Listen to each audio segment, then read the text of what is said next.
लोकसभा में deputy speaker पद को लेकर एक बड़ा अपडेट आया है। अपडेट ऐसा है जिसे लेकर चर्चा है कि अब बहुत जल्द डिप्टी स्पीकर का चेहरा सबके सामने होगा। इसे लेकर विपक्ष की ओर से बड़ी हलचल हुई है। कहा जा रहा है कि पश्चिम बंगाल की सीएम और टीएमसी चीफ ममता बनर्जी ने खुद एक ऐसा नाम सुझा दिया है जिस पर समूचा विपक्ष रजामंद हो सकता है। कहा जा रहा है कि उन्होंने इसे लेकर केंद्रीय मंत्री राजनाथ सिंह से फोन पर बातचीत भी की है। सूत्रों से मिली जानकारी के मुताबिक ममता बनर्जी ने विपक्ष की ओर से डिप्टी स्पीकर पद के लिए एक ऐसा नाम सुझाया है जो बीजेपी को जहनी तौर से चोट पहुंचा सकता है। वो नाम जुड़ा है समाजवादी पार्टी से, जो सपा प्रमुख अखिलेश यादव के बेहद करीबी भी बताए जाते हैं। कहा जा रहा है कि ममता बनर्जी ने सपा से नवनिर्वाचित सांसद अवधेश प्रसाद के नाम का प्रस्ताव डिप्टी स्पीकर पद के लिए दिया है। अवधेश प्रसाद फैजाबाद से सपा सांसद हैं। फैजाबाद वही लोकसभा क्षेत्र है जिसमें अयोध्या नगरी भी आती है। चुनाव में इसी सीट पर बीजेपी अपनी जीत पक्की मानकर चल रही थी, लेकिन बाजी सपा ने मार ली। अब विपक्ष बार बार फैजाबाद से सांसद अवधेश प्रसाद को किसी न किसी बहाने हाईलाइट कर रहा है। कहा जा रहा है कि ऐसा संभवतः वे बीजेपी को चिढ़ाने के लिए कर रहे हैं।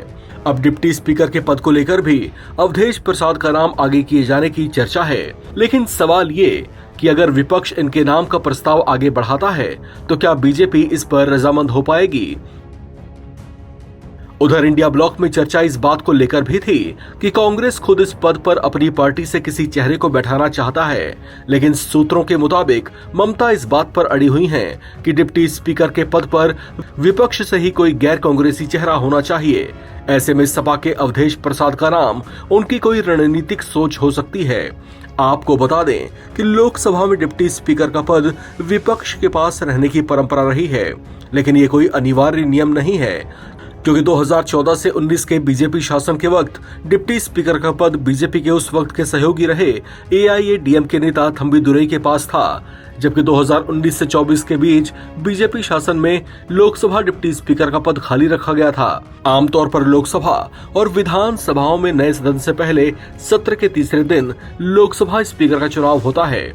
उसके दूसरे सत्र में डिप्टी स्पीकर को चुने जाने का सिस्टम रहा है। हालांकि कोई अनिवार्य नियम नहीं है, क्योंकि पहले सत्र में भी डिप्टी स्पीकर को चुना जा सकता है।